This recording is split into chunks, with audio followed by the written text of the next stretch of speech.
안녕하세요. 어느덧 50대 중반에 다다른 남자입니다. 저는 어린 시절부터 지금의 나이에 이르기까지 여러 가지 삶의 굴곡을 겪었는데요. 지금부터 그 삶의 굴곡을 이야기해 보도록 하겠습니다. 저에게는 아내가 있었습니다. 왜 있었다 라고 표현했는지는 이후에 천천히 설명해 드리도록 할게요. 저와 아내는 어린 시절 한 동네에서 자란 소꿉친구였습니다. 서로가 서로에게 이성이라는 것을 의식하지 못하던 어린 나이부터 가깝게 지냈었죠. 그래도 나이가 조금씩 차면 각자 동성 친구들과 무리를 이룰 법도 한데 저희 두 사람은 늘 함께였습니다. 다른 친구는 없었죠. 그 이유는 동네의 다른 아이들이 저희를 따돌렸기 때문입니다. 따돌림의 이유는 저와 제 아내가 남의 집 허드렛 일을 도우며 근근히 생계를 이어가던 가난한 집의 자식들이었기 때문이었죠. 저는 항상 공부로 성적 상위권을 차지했으며 선생님들께 똘똘하다는 소리를 매일같이 들었지만 집에 돈이 없어서 학업을 이어가지 못했어요. 하지만 그래도 행복했습니다. 동네 어른들과 또래 아이들의 멸시에도 저는 행복했어요. 제 아내가 있었기 때문이었죠. 20살이 되자마자 결혼을 한 저와 아내는 없는 살림에도 서로를 위하며 살았어요. 매일 아침 아내는 저를 향해 다정히 웃어주며 당신이랑 결혼해서 나는 너무 행복해 라고 이야기해주곤 했습니다. 저는 제가 행복한 만큼 아내도 행복하길 바랬어요. 그래서 열심히 일했죠. 아내에게 더 좋은 옷을, 더 좋은 음식을 선물해주고 싶었기 때문이었어요. 노력은 배신하지 않는다고. 다행히 저희 가족의 살림살이는 점점 나아졌습니다. 저희가 살던 작은 시골 마을에서 작은 전셋집 하나를 얻을 정도가 되었으니까요. 열심히 살고 살림이 나아지는 것이 눈에 보이니 동네 사람들의 태도도 묘하게 부드러워졌습니다. 명절이 되면 먼저 와서 음식을 나눠주기도 하셨고 가끔 안부를 물어오시는 분들도 계셨죠. 주변 상황이 그렇게 흘러가는 동안에는 천사 같은 딸아이도 저희 부부에게 찾아와 주었고 저는 좋은 머리를 살려 사무직으로 회사에서 근무하게 되었습니다. 학벌은 안 좋아도 일머리가 있으니 일은 할 수 있더라고요. 그렇게 저와 아내는 점차 나아지고 있는 형편에 감사함과 만족함을 느끼며 주어진 것 안에서 행복하게 살고 있었습니다. 그런데 제가 착각하고 있는 게 하나 있었습니다. 저와 아내가 지금의 삶에 만족하며 행복할 수 있었던 건 주어지지 않은 것들을 누려본 적이 없기 때문이었습니다. 여유로운 삶을 구경해 본 적도 없고 그 삶에 포함되어 본 적도 없었다 보니 없는 게 당연했던 것이죠. 이러한 현실의 비극을 깨닫게 된 시기는 저희 딸이 돌이 될 무렵이었습니다. 어느 날 아내의 먼 친척이 결혼한다는 연락이 왔습니다. 평소엔 연락도 잘 안 하는 친척인데 왜 이렇게 먼 시골까지 청첩장을 보내왔나 궁금해서 확인을 해보니 먼 친척과 결혼하는 남자의 집안이 매우 잘 사는 집안이더군요. 사업하는 집안이라 하객들이 엄청 많이 올 거래. 그런데 우리 친척 언니네는 알다시피 주변에 아는 사람이 많이 없고 그래서 먼 친척들이라도 어떻게 데려오려고 하나 봐. 오고 가는 교통비까지 다 대준다는데 애기 데리고 서울 한번 다녀와 볼까? 나 서울 한 번도 못 가봤잖아. 아내는 조심스럽게 서울에 가보고 싶다는 표현을 했습니다. 그런 아내의 모습을 봤는데 서울을 안 갈 이유는 없었죠. 저는 아내와 함께 결혼식에 입고 갈 단정한 옷을 한 벌씩 마련하고 서울 여행 계획을 준비했습니다. 그렇게 다가온 결혼식 당일 예식장에 도착한 아내와 저는 벌어진 입을 다무는데 한 세월을 보내야 했어요. 예식장이 위치한 호텔 로비의 천장은 하늘로 빛이 솟아 있었고 그 가운데에는 저희 집 거실만한 크기의 샹들리에가 놓여 있었습니다. 예식장 안은 화려한 생화로 꾸며져 있었고 은은하고 고급진 조명이 버진 로드를 밝히고 있었죠. 손님으로 온 하객들은 모두 딱 봐도 고급진 옷들을 입고 있었고 이렇게 으리으리한 곳이 익숙하다는 듯 행동하고 있었습니다. 그리고 직원들은 또 얼마나 친절한지 단아하고 우아한 서울 말씨로 저희에게 자리를 안내해 주었어요. 와, 진짜 엄청나다. 여기서 결혼하려면 얼마가 드는 걸까? 그러니까 상상만 해도 간이 떨린다. 간이 떨려. 저와 아내는 예식장과 호텔을 구경하며 시답잖은 대화를 이어가고 있었습니다. 그때까지만 해도 아내의 감정에는 별다른 변화가 없어 보였어요. 하지만 신부 대기실에 다녀온 후부터 아내의 표정이 조금 이상했습니다. 아내는 아이를 저에게 맡긴 채 멍하니 허공을 응시하고 있었어요. 결혼식이 어떻게 진행되는지도 관심이 없었고, 결혼식에 와줘서 고맙다는 신랑 신부의 인사도 듣는 둥 마는 둥 했죠.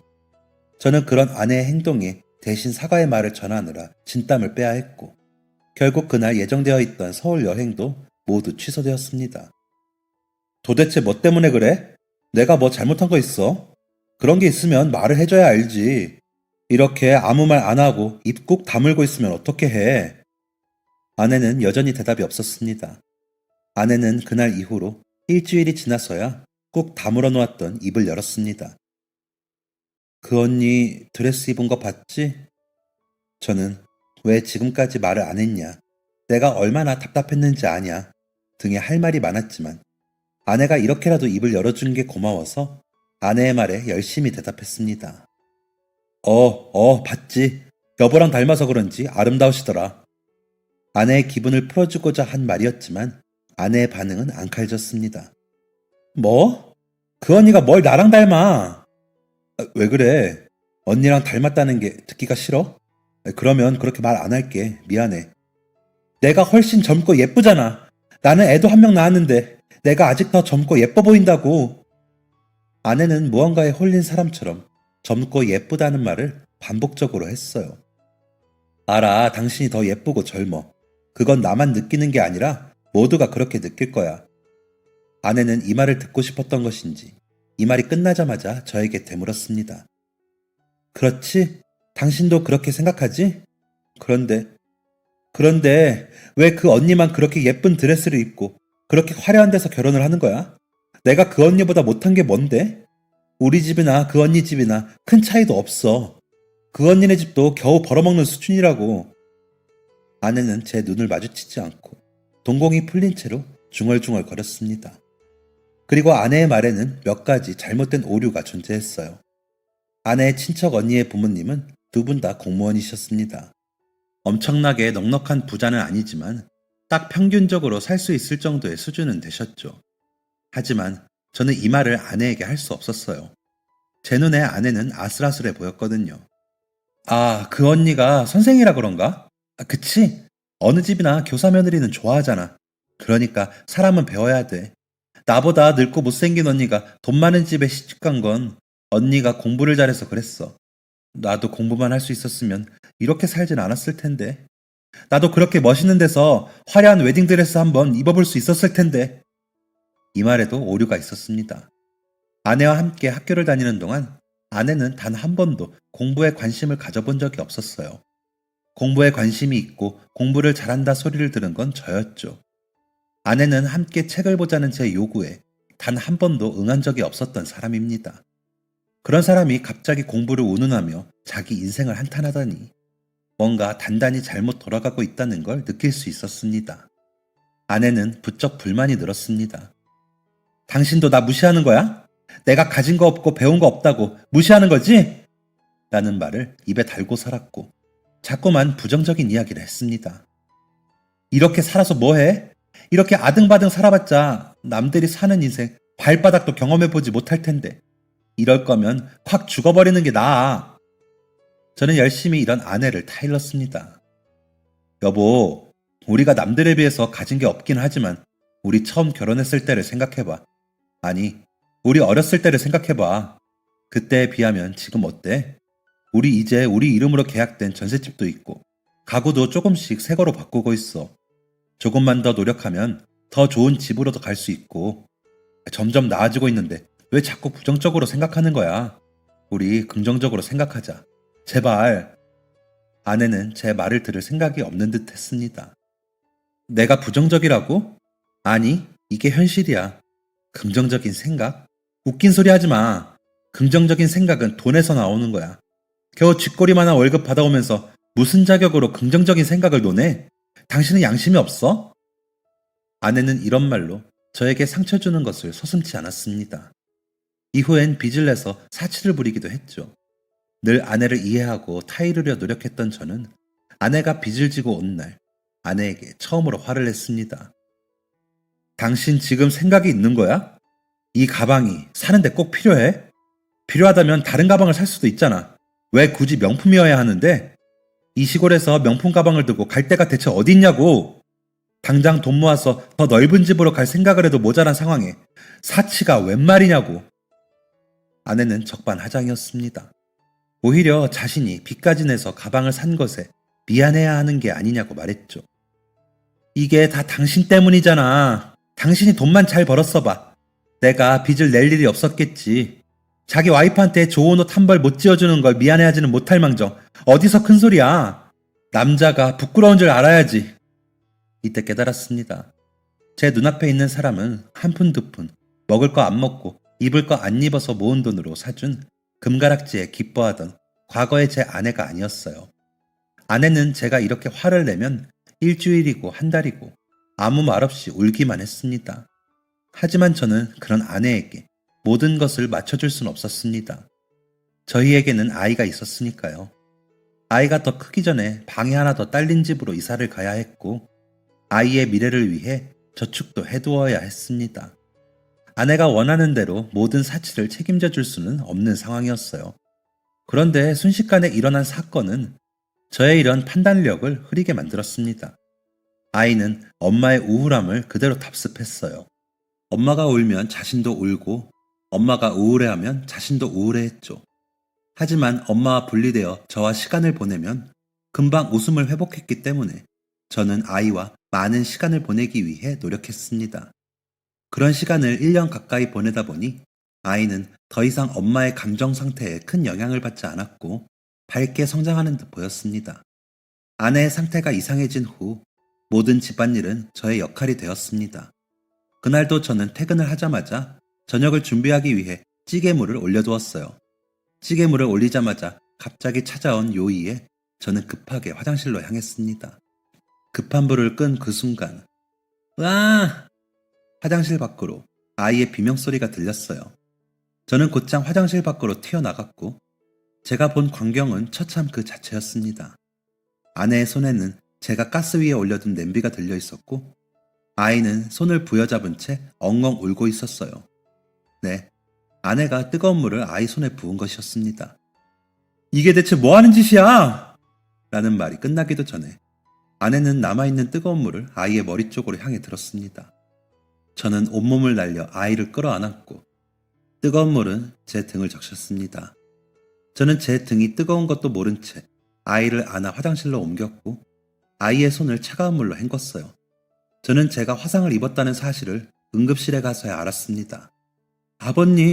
아버님도 화상 입으셨잖아요.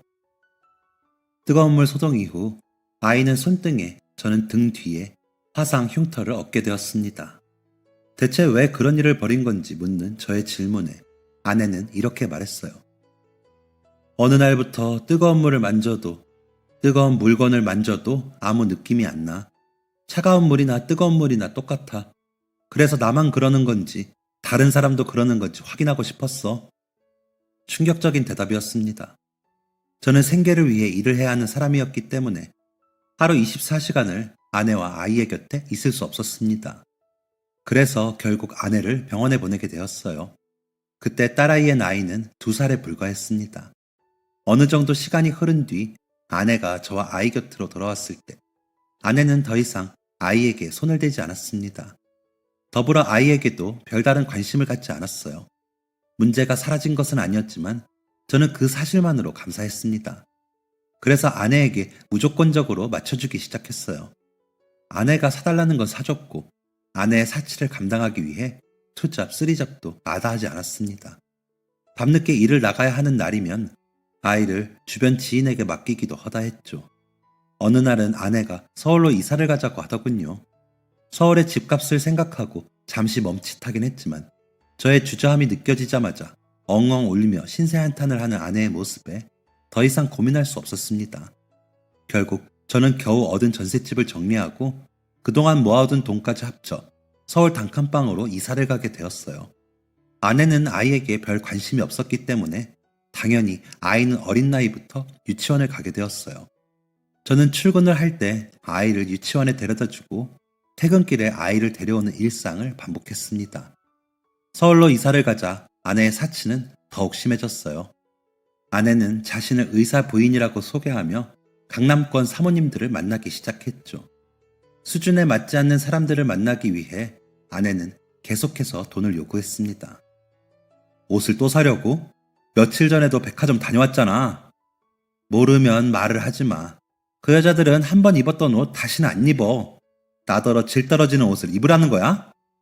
그런 의미가 아니라 그렇게 자주 옷을 살 거면 차라리 좀 저렴한 걸로 하던가. 이거 한 벌에 100만 원도 넘잖아.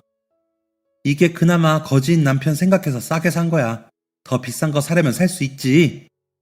저는 문을 쾅 닫고 집을 나간 아내의 자리만을 하염없이 바라보고 있었습니다.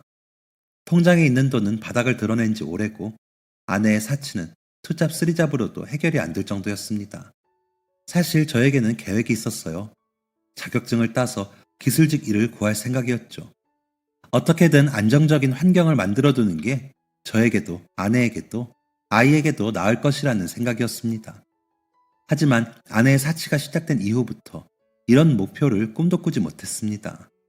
그동안 뼈 빠지게 일하면서 살아온 제 인생이 다시 보이기 시작했어요.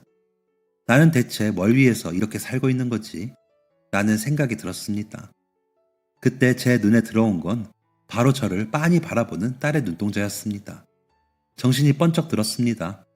아내는 몰라도 저는 단 한 번도 딸 앞에서 소리를 높인 적이 없었거든요. 딸은 화가 잔뜩 난 제 모습에 놀란 듯 보였어요. 저는 서둘러 미소를 띠고 아이를 안아들었습니다. 미안해, 놀랬지? 아빠 화난 거 아니야. 아빠랑 공원으로 놀러 갈까?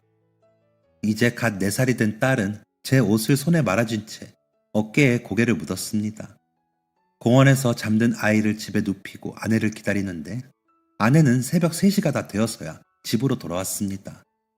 아내는 어디를 다녀온 거냐, 밥은 먹었냐는 제 물음에 대답하지 않았고 그렇게 잠에 들었습니다. 그리고 다음날 아침 저는 아내가 잠을 자는 걸 확인하고 아이를 유치원에 데려다 주었습니다. 그렇게 일을 하고 있는데 갑자기 유치원 선생님으로부터 급하게 연락이 오더군요. 수연이 아버님이시죠? 그게 수연이 어머님이 오셔서 아이를 데려가셨다고 해서요. 네? 수연이 엄마가요? 그럴 리가 없는데요. 제가 잠깐 자리를 비운 사이에 수연이 어머님이 오셨나 봐요. 전에 한번 수연이 어머님을 뵌 적이 있었던 보조 선생님이 계셨는데 보조 선생님이 수연이 귀가 시켰다고 저한테 이제 말씀을 하시네요. 저는 급하게 회사에 양해를 구하고 집으로 달려갔습니다. 집으로 가는 내내 이상한 불안감이 들더군요. 그럴 리가 없는데, 그럴 리가 없잖아 라는 생각을 속으로 되뇌며 그렇게 집으로 향했습니다. 집 문을 연 순간 저는 저의 불안함이 현실이 된 것을 몸으로 느꼈어요. 집안은 누군가 뒤진 것 마냥 난장판이 되어 있었어요. 하지만 더 불안한 것은 아무것도 사라진 게 없었다는 것이었습니다. 아내의 짐, 제가 숨겨놓은 비상금, 그리고 아이의 짐까지 모두 그대로였어요. 사라진 것은 아내와 아이뿐이었죠. 아이가 입던 옷, 쓰던 장난감, 하물며 기저귀 하나도 사라져 있지 않았어요. 불안했습니다. 대체 이 사람이 아이를 어떻게 한 건지 그 뒤의 이야기는 상상도 하고 싶지 않았어요. 저는 곧장 밖으로 튀어나가 아내가 갈 만한 곳을 모두 뒤졌습니다. 길 가는 사람을 아무나 붙잡고 아내와 딸의 흔적을 뒤쫓았죠. 하지만 아내와 아이를 본 사람은 아무도 없었습니다. 그렇게 잠도 못 자고 3일 밤낮을 돌아다녔던 것 같아요. 저는 결국 아무 소득 없이 집으로 돌아왔습니다. 혹시나 하는 마음으로 문을 열었지만 집에는 냉기만 가득했고 집은 제가 처음 나갔을 때와 마찬가지로 어질러져 있었습니다. 저는 조금의 단서라도 얻고자 집을 정리하기 시작했어요. 혹시나 버스표라도 흘리진 않았을까, 영수증이라도 흘리지는 않았을까 하는 생각 때문이었죠. 그렇게 열심히 집을 정리했지만 제가 얻은 건 아무것도 없었습니다. 제 손에 들린 건 아동용 손장갑과 반짝이, 그리고 12색 매직 세트였어요. 후회스럽습니다. 엄마가 그 모양이면 엄마와 아이를 분리시키고 아이를 따로 키워야지. 딸은 무슨 죄냐? 라고 말한 아이를 가끔 봐주는 지인의 말을 애써 무시한 벌을 받는 것 같았습니다. 변명이 될지는 모르겠지만 그 당시 저는 여전히 제 아내를 사랑했어요. 아내의 과거 모습을 잊지 못했고 언젠간 아내가 예전 모습으로 돌아오겠지 라는 희망을 품고 있었습니다. 하지만 그것이 헛된 희망이라는 걸 깨달은 건 딸아이를 잃어버린 후였죠. 후회의 눈물이 멈추지 않았습니다. 내가 조금만 더 빨리 아내를 포기했으면 이라는 말을 계속해서 중얼거리며 저는 제 손에 쥐어진 아동용 장갑을 움켜쥔 채 엉엉 울었습니다. 제가 손에 쥐고 있던 장갑은 아이 손에 있던 흉터를 가리는 용도였어요. 유치원 아이들은 손에 흉측한 흉터가 있는 저희 딸을 계속해서 멀리했습니다. 딸은 어린아이임에도 자신의 흉터가 환영받지 못한다는 사실을 알고 있었죠. 결국 저는 아이에게 장갑을 끼워주었고 아이가 너무 상처받지 않도록 그 장갑 위에 그림을 그려주곤 했습니다. 흉터를 가리기 위해 장갑을 꼈을 때의 아이는 우울해 보였지만 자신이 좋아하는 캐릭터가 그려진 장갑을 낀 아이의 모습은 행복해 보였어요. 그렇게 새 장갑에 그림을 그려주는 건 저와 아이의 취미이자 행복이었습니다. 저는 하나 남은 아이의 장갑이 다 닳도록 아내와 아이를 찾아다녔습니다. 어디로 갔는지, 목숨은 붙어 있는 건지 아무것도 알 수 없는 상황이었지만 희망을 버릴 수 없었어요. 저는 전국의 여관을 전전하며 아내와 딸을 찾아 헤맸습니다. 국가시설 같은 곳도 가리지 않고 찾아다녔죠. 하지만 2년의 시간이 지났음에도 아내와 딸의 흔적은 없었습니다. 공허한 마음으로 터덜터덜 발길 닿는 대로 걸으며 한 여관에 도착한 저는 앳되어 보이는 한 아이에게 물었습니다. 엄마는 어디 계시니? 엄마는 잠깐 슈퍼 가셨어요. 주무시러 오신 건가요? 딸이 살아있다면 딸보다 2~3살 정도 많을 듯한 남자아이는 나이에 비해 똑부러져 보였습니다. 그래, 하루, 아니 이틀 정도 묵을 거야. 여기 열쇠요. 씻는 도구는 방 안에 있을 거예요. 우선 방 안에 계시면 엄마가 계산하러 방으로 가실 거예요. 그래, 고맙다. 저는 지친 몸을 이끌고 겨우 방으로 향했습니다. 씻지도 못한 채로 방에 머물르니 온갖 생각이 다 들더군요. 주머니에 줄곧 간직하던 아이의 장갑을 꺼내보았습니다. 이미 다를 대로 다른 장갑을 쫙 펴보니 제 손에 반도 안 되더군요. 살아있다면 이 장갑은 이제 안 맞겠지. 그 작은 장갑으로 제 두 눈을 덮었습니다. 두 눈을 덮자 그날 오후 관할 경찰서에서 들은 말이 생각났어요. 선생님, 마음은 이해하지만 솔직히 이렇게까지 찾아다니는데 흔적도 안 남은 건 딱 한 가지 경우밖에 없습니다.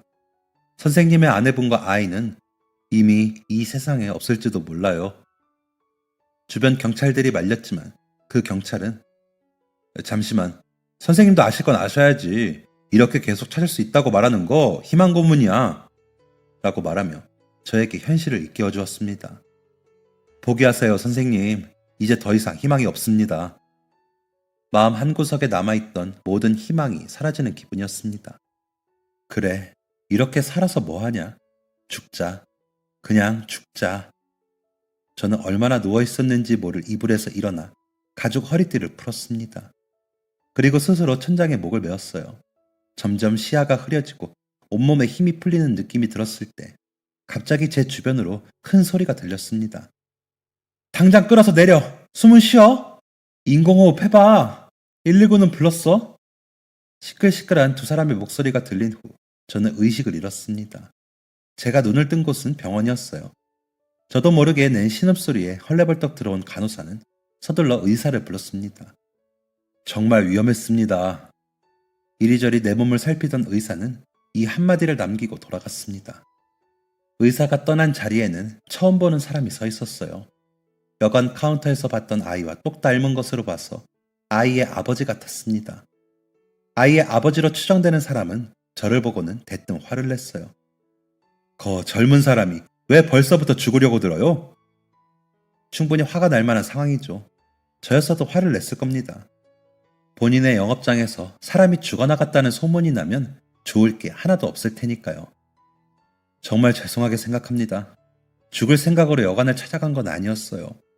그냥 혼자 방에 누워있다가 충동적으로 그만. 난감한 상황을 만들어서 정말 죄송합니다. 아무리 그래도 영업 중인 곳에서 그러면 안 되는 건데. 겨우 몸을 일으킨 저는 고개를 연신 꾸벅이며 죄송스러운 마음을 표했습니다. 그런데 제가 그럴수록 사장님의 표정은 더욱 일그러져 갔어요. 지금 무슨 소리라는 거요? 내가 죽다 살아난 사람한테 왜 남의 영업장에서 죽고 난리냐? 라고 말할 사람처럼 보이쇼? 내 말은 왜 젊은 양반이 더 살아볼 생각은 안 하고 죽을 생각부터 하냐 이 말이야. 사장님은 화가 많이 난 듯 보이셨고 저는 그 앞에서 기가 죽은 채 눈치를 보고 있었습니다. 그렇게 숨쉬는 것조차 조심스럽게 하고 있는데 누군가가 사장님의 등을 밀치며 등장했습니다. 정신없을 사람한테 왜 소리를 지르고 그래? 좀 쉬게 냅두지. 앙칼진 목소리로 등장한 사람은 사장님의 아내였습니다. 아유, 미안해요. 정신도 없을 텐데. 이 사람이 걱정이 돼서 그래. 나쁜 마음으로 그러는 건 아니니까 너무 마음 상하지 마요. 그나저나 몸은 좀 어때요? 어디 불편한 데는 없수? 다정한 말을 듣자 마음이 조금 풀렸는지 저는 그제야 사장님 부부를 자세히 볼 수 있었습니다. 두 분은 저보다 나이가 꽤 많아 보이셨어요. 나중에 알고 보니 두 분 모두 50세이셨습니다. 제 부모님과 나이가 같으셨죠. 저보다 22살이나 나이가 많은 두 분은 친절한 분들이셨습니다. 사장님은 화가 많이 난 것처럼 보이셨지만 계속해서 제 편의를 살피셨고 여기 왜 이렇게 건조해? 병원이 이렇게 건조해도 돼? 라며 젖은 수건을 널어놓으신다든지 병원밥이 부실해 보인다며 몰래 간식거리를 사다 주기도 하셨어요. 물론 간식은 사장님의 아내분께 맡겼지만요. 어느 정도 상황이 파악이 되고 몸이 진정된 이후에야 저와 사장님 부부는 진지한 이야기를 나눌 수 있었습니다. 사장님은 여전히 약간의 화가 남아있는 표정으로 물었습니다. 우리 아내랑 장을 보고 돌아왔는데 아이가 이상한 소리를 하더이다. 아까 한 손님이 왔다 갔는데 묘하게 이상하다고. 원래 그런 얘기를 하는 애가 아닌데 영 꺼림칙해서 방으로 가보니 그 사달이 나 있었소. 아휴, 그건 죄송합니다. 아이가 많이 놀라지 않았으면 좋겠네요. 미안하다는 소리 들으려고 한 말이 아니야. 내가 하고 싶은 말은 자네 신분증을 보려고 지갑을 열었는데 가족 사진이 있더군. 혹시 아이가 있나? 사장님의 질문을 들은 저는 어떻게 제 이야기를 들려드려야 할지 한참 동안 고민했고 제가 겪은 모든 사건들을 말씀드렸습니다. 사장님 부부는 제 이야기에 깊게 공감해 주셨고 눈물을 흘리기도 하셨어요.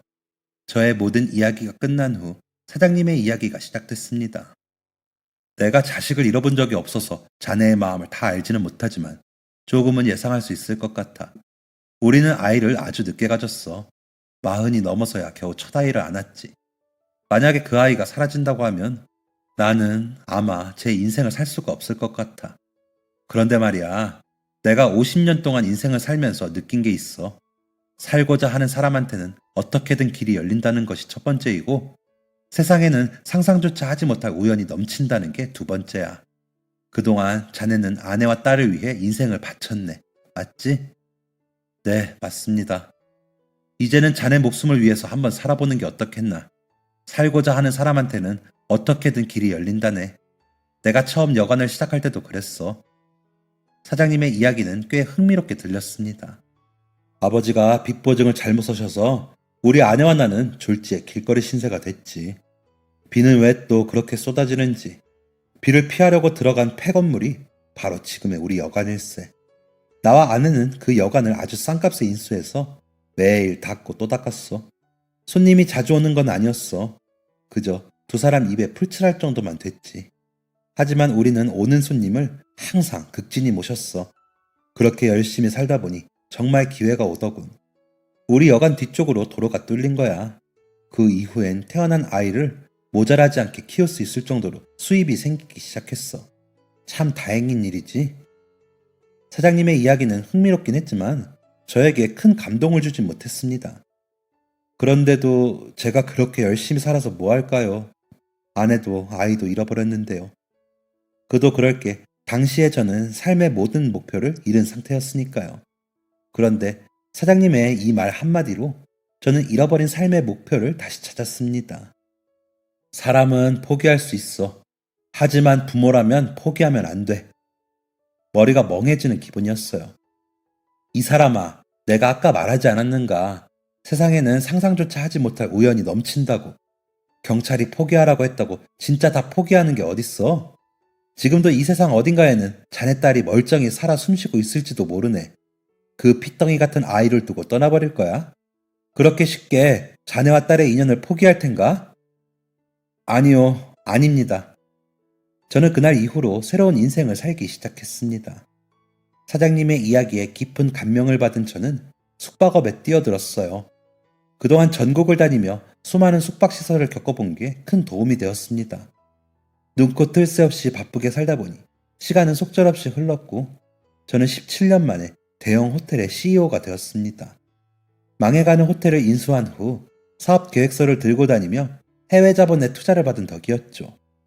저는 시골에서 온 가난한 청년의 성공기로 유명세를 띠며 다양한 매체에 노출되기도 했습니다.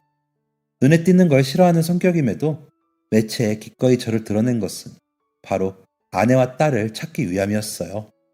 딸에게 자랑스러운 아버지가 되자는 다짐으로 치열하게 살던 저는 어느 날 잊고 있던 과거의 인연을 생각해냈습니다. 바로 생사의 기로에서 저를 건전해 주셨던 여관 사장님이었죠. 저는 곧장 그 여관으로 향했고 여관 앞에 차를 세운 채 충격을 감추지 못했습니다. 여관의 외관이 눈에 띄게 허름해져 있었기 때문이죠. 문을 열고 안으로 들어가니 낯이 익은 얼굴이 보였습니다. 바로 사장님 부부의 아들이었어요.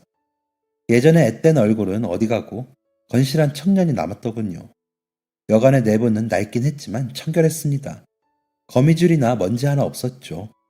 사장님 부부 아들에게 제 이야기를 하니 그는 매우 반가워하며 인사를 건넸습니다. 아버지랑 어머니는 잘 계시나? 이 질문을 들은 사장님 아들은 얼굴이 어두워졌어요. 그게 아버지는 몇 년 전 돌아가셨어요. 갑작스럽게 돌아가신 거라 그동안 준비해왔던 리모델링도 모두 수포로 돌아가고 계약금만 날리게 됐죠. 지금은 보시다시피 폐업 직전의 상태입니다. 어머니가 겨우겨우 운영하고 계세요. 이후 만나게 된 여자 사장님은 여전히 선한 인상이셨지만 얼굴이 그리 좋아 보이진 않으셨습니다. 제 생명의 은인들이 이렇게 힘들게 살고 있다는 것을 차마 두고만 볼 수 없었던 저는 제가 현재 하고 있는 일을 밝히며 이렇게 말했어요. 아드님을 저희 호텔 직원으로 취직시키는 건 어떠실까요? 그렇게 하면 여관 운영을 안 하더라도 두 분 생계에는 지장이 없을 겁니다. 들어오면서 봤는데 관리가 매우 잘 되어 있더군요. 이게 모두 아드님 솜씨지요? 여자 사장님과 아들 모두 제 제안에 동의해 주었고 그 다음 주부터 사장님의 아들 희도군은 저희 호텔로 출근을 하게 되었습니다. 비로소 서로가 서로에게 은인이 되어준 것이죠. 희도군은 입사한 지 3년 만에 호텔 분점 지배인이 될 정도로 그 능력을 인정받았습니다. 저를 보는 사람들마다 저런 인재는 어디서 데려오는 거냐라며 감탄을 금치 못할 정도였죠. 그렇게 희도군이 지배인이 된 지 5년 후 저는 희도군에게 뜻밖의 부탁을 받게 되었습니다. 바로 본인의 결혼식에 주례를 봐달라는 부탁이었죠. 연애하던 여성과 결혼을 준비하고 있다는 것은 알았지만 주례를 봐달라니 분명 감사한 제안이었지만 저는 그 제안을 쉽게 수락할 수 없었습니다. 다른 사람을 구하는 건 어떻겠나? 자네도 알겠지만 나는 딸을 잃어버린 아버지이지 않나? 나는 떳떳하게 사람들 앞에 서서 새로 시작하는 신랑 신부를 축하해 줄 수가 없네. 저의 이런 말에도 희도군은 강경했습니다. 그렇지만 회장님은 지금까지도 따님을 포기하지 않고 계시잖아요. 세상에 이렇게 대단한 아버지가 어디 또 있겠습니까? 무엇보다 선생님은 제 능력을 알아봐 주시고 새로운 기회를 주신 은인이시니 꼭 제 결혼식에 주례를 봐주셨으면 좋겠습니다. 저는 계속해서 애둘러 거절했어요. 주례를 본다면 신랑 신부와 미리 만나 식사라도 해야 하는데 내가 시간이 없어서 그러기가 어렵네. 얼굴도 보지 못하고 어떻게 주례를 본다고 하나? 다른 사람을 구해보게. 하지만 희도군은 여전히 물러서는 법을 몰랐습니다. 식사는 결혼식 이후에 해도 괜찮습니다. 이후에도 희도군에게 신부에 관한 이야기, 또 두 사람의 만남에 대한 이야기를 들었습니다. 신부는 아주 어린 시절 어머니에게 버림받아 고아원에서 자랐다고 했어요. 하지만 어려운 상황에도 불구하고 열심히 노력해 혼자의 힘으로 법대를 졸업하고 현재 대형 로펌에서 변호사로 활동 중이라고 했죠. 이렇게까지 간절하게 자신의 이야기를 하며 설득하는데 제가 어떻게 주례를 거절할 수 있을까요? 저는 결국 희도군의 고집에 백기를 들었습니다. 아직도 그런 멋진 여자가 저와 결혼한다는 게 믿기지가 않아요. 그럼 두 사람은 어디서 만난 건가? 여자친구가 출장차 저희 호텔에 들렸는데 거기서 만났습니다. 저는 호탕하게 웃으며 말했습니다. 이거 참, 내 호텔이 오작교 역할을 했구만 그래. 그리고 결혼하게 된 아가씨가 참 대단해. 어린 나이에 환경 탓을 할 수도 있었을 텐데 열심히 노력해서 꿈을 이뤘구만. 그렇게 시간이 흘러 결혼식 당일이 되었고 저는 대단하다 칭찬을 아끼지 않았던 신부를 처음 보게 되었습니다. 그런데 어딘가 낯이 있기도 하고 왜인지 모르게 자꾸만 마음이 쓰이더군요. 처음 보는 어린 아가씨에게 이런 측은한 마음이 드는 게 이상해 생각해보니 신부의 나이가 잃어버린 제 딸의 나이와 같았습니다. 그래서 저는 저의 이런 마음이 딸을 그리워하는 마음에서 비롯된 것이라고 생각하기로 했습니다. 이내 결혼식이 시작되었고 저는 희도군과 그의 부모님과의 인연을 간단하게 이야기했습니다. 그리고 열심히 준비한 주례사와 덕담을 이어갔죠. 주례를 마무리한 뒤 저는 사람들 앞에 설 때면 항상 꺼내놓는 그 이야기를 시작했습니다. 제가 호텔을 운영하다 보니 직원들이나 여러 매체에서나 얼굴을 드러내놓고 말을 할 때가 많습니다. 저는 그때마다 항상 제가 잃어버린 소중한 것에 대한 이야기를 하곤 하는데요. 사실 남의 결혼식에서도 이 이야기를 해야 하나 많이 고민했습니다. 하지만 희도군과 그의 어머니가 먼저 이야기를 하도록 제안을 주셨기 때문에 감사한 마음으로 말을 꺼내보고자 합니다. 저는 수백 번 입 밖으로 꺼냈던 이야기를 시작했습니다. 희도군의 부모님이 제 목숨을 살려주신 날, 사실 저는 잃어버린 딸을 포기하라는 말을 들었었습니다. 인생의 전부인 딸을 포기하라는 이야기를 들었을 때 저는 제 삶도 포기하려고 했지만 희도군의 부모님을 통해 생각을 고쳐먹을 수 있었어요. 그동안 세상이 내 딸을 포기하더라도 나는 내 딸을 포기하지 않겠다는 생각으로 살아왔습니다. 그래서 오늘도 여러분께 제 딸을 찾을 수 있을 만한 증거를 들려드리고자 합니다. 만약 이 조건에 부합하는 사람이 곁에 있다면 부디 연락을 남겨주세요. 어느새 모든 하객들의 시선은 저에게로 집중되어 있었습니다. 제 딸의 손에는 커다란 화상 흉터가 있습니다. 딸은 너무 깊고 진한 자신의 흉터를 부끄러워했고 저는 그런 아이에게 장갑을 씌워주었습니다. 그리고 그 장갑에는 아이가 좋아하는 캐릭터를 그려주곤 했죠. 그런데 어느 날 우울증을 심하게 앓은 아내가 딸을 데리고 사라졌습니다. 4살 때 잃어버렸으니 지금 나이는 32살이죠. 이름은 강수연입니다. 이런 사람을 아신다면 부디 연락주세요. 비슷한 사람이라도 상관없습니다. 마지막으로 이런 자리를 허락해준 신랑 신부에게 정말 고맙습니다. 두 사람의 오랜 사랑을 응원하고 또 응원합니다. 이렇게 주례를 마무리하려고 하는데 뜻밖의 일이 벌어졌습니다. 바로 신부가 오열하기 시작한 것이었어요. 눈물을 조금 흘리는 정도도 아니었고 엉엉 울면서 오열을 했죠. 모두가 당황하며 술렁이기 시작한 그때 신부는 대뜸 자신이 끼고 있던 장갑을 벗었습니다. 그리고 모두가 들을 수 있는 큰 소리로 이렇게 외쳤어요. 그 아이가 저예요. 신부는 이미 눈물로 얼룩진 화장을 연신 닦아내며 자신의 손등에 자리 잡은 화상 자국을 보여주었습니다. 아직도 똑똑히 기억해요. 제 손에 뜨거운 물을 붓던 엄마의 모습을요. 그리고 이것도 기억해요. 온몸을 날려서 저를 감싸던 아빠의 행동도요. 엄마와 아빠의 얼굴은 기억나지 않지만 그때 그 사건만은 또렷하게 기억해요. 저예요, 아빠. 제가 아빠 딸이에요. 결혼식장은 아주 난리가 났습니다. 뭐야? 지금 저 신부가 주례하신 분의 딸이라는 거야? 아니, 이게 말이 돼? 어떻게 이런 일이 있을 수가 있어? 4살 때 잃어버렸다며 저것만 듣고 본인 딸인지 어떻게 알아? 신부는 주변의 소리는 들리지도 않는지 계속해서 자신이 저의 딸이라고 주장했어요. 장갑에 그림을 그려주셨다고 했죠. 제가 기억하는 어린 시절에 가장 행복했던 추억은 바로 아빠와 장갑에 그림을 그리는 거였어요. 엄마가 제 손을 잡고 집을 나선 날 아빠가 오늘 장갑에 반짝이 붙여준다고 했는데 라고 말했던 것도 똑똑히 기억하고요. 제가 사라지던 날 분명히 아빠는 장갑에 반짝이를 붙여주겠다고 약속하셨어요. 새로운 색깔로 그림을 그려주겠다고도요. 신부의 주장은 사실이었습니다. 저는 어떻게 딸에게 더 예쁘고 신기한 장갑을 선물해 줄 수 있을까 항상 고민했고 그 결과로 반짝이를 선택했었거든요. 신부는 제가 아리송한 표정을 짓자 계속해서 이야기를 이어나갔습니다. 아빠의 얼굴도 이름도 살던 집도 주소도 기억나지 않지만 아빠와 함께 장갑에 그리던 그 순간만큼은 생생하게 기억이 나요. 그뿐만 아니에요. 아빠가 쏟아지는 끓는 물에서 저를 구해주셨던 그 순간도 또렷하게 기억하고 있어요. 이래도 제가 아빠 딸이 아니에요? 혹시나가 확신으로 바뀌는 순간이었습니다. 이보다 더욱 자세하게 그때의 상황을 설명할 수는 없었어요. 장갑에 붙여주는 반짝이, 화상, 그 무엇도 제가 어디에서 말한 적이 없는 내용이었으니까요. 하객들과 신랑, 가족, 친지들 모두 당황스러움을 감추지 못하고 혼란스러워할 때 제가 나섰습니다.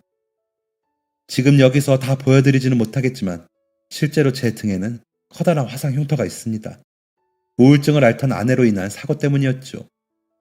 제 말을 들은 신부, 아니 제 딸 수연이는 그 큰 눈에 눈물을 가득 담은 채 저를 바라보고 있었습니다.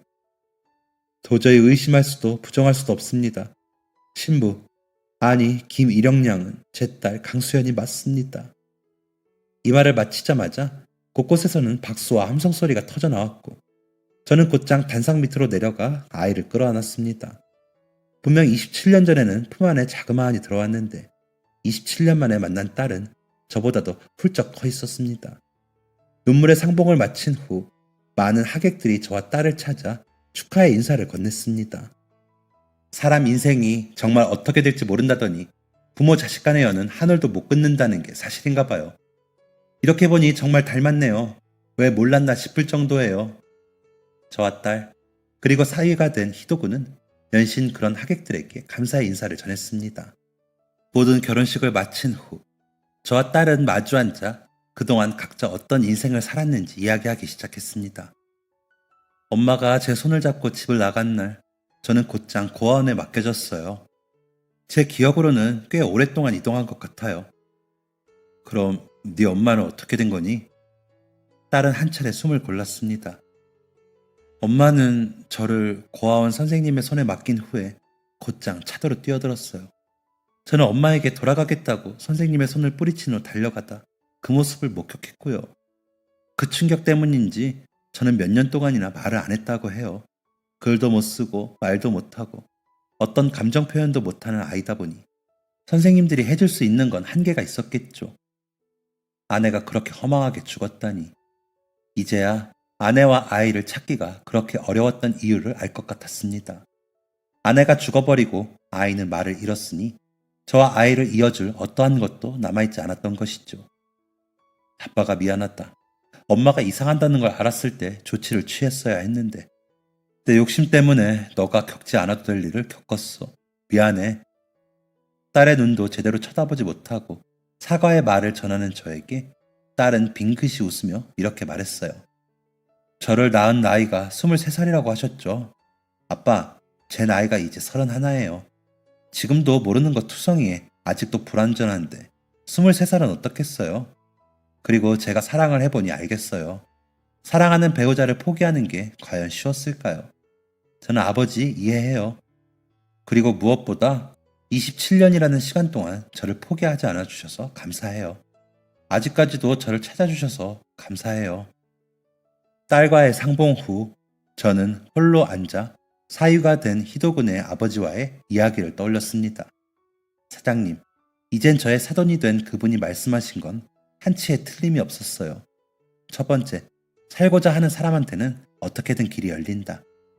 저는 느지막이 시작한 사업에 최선을 다해 매달렸고 그 결과 지금의 성공을 거둘 수 있었습니다. 아무것도 보이지 않던 미래의 윤곽이 잡히는 걸 보던 날 저는 그 말을 한 번 더 실감했습니다. 그리고 두 번째, 세상에는 상상조차 하지 못할 우연이 넘친다. 저는 우연히 들어간 여관에서 목숨을 건졌고 그분들을 통해 새로운 인생을 살게 되었습니다. 또 그분들과의 인연을 잊지 않고 찾아갔고 그로 인해 딸을 만날 수 있게 되었죠. 제가 희도군과 그 부모님을 만나게 된 것, 그리고 희도군과 제 딸이 만나게 된 것, 이 모든 것이 기막힌 우연의 한 조각이었습니다. 혹시 힘든 생활 속에서 모든 걸 포기하고 싶진 않으신가요? 혹시 그런 분이 계시다면 이거 하나만은 꼭 기억해 주세요. 여러분의 인생에도 분명 뜻밖의 행운이 찾아올 것입니다. 저의 긴 사연은 여기까지입니다. 저의 사연을 읽어주시고 들어주셔서 정말 감사합니다. 모두 행복하세요. 지금까지 사연 들어주셔서 감사합니다. 사연이 재밌으셨다면 구독과 좋아요를 눌러주세요. 감사합니다. 안녕히 계세요.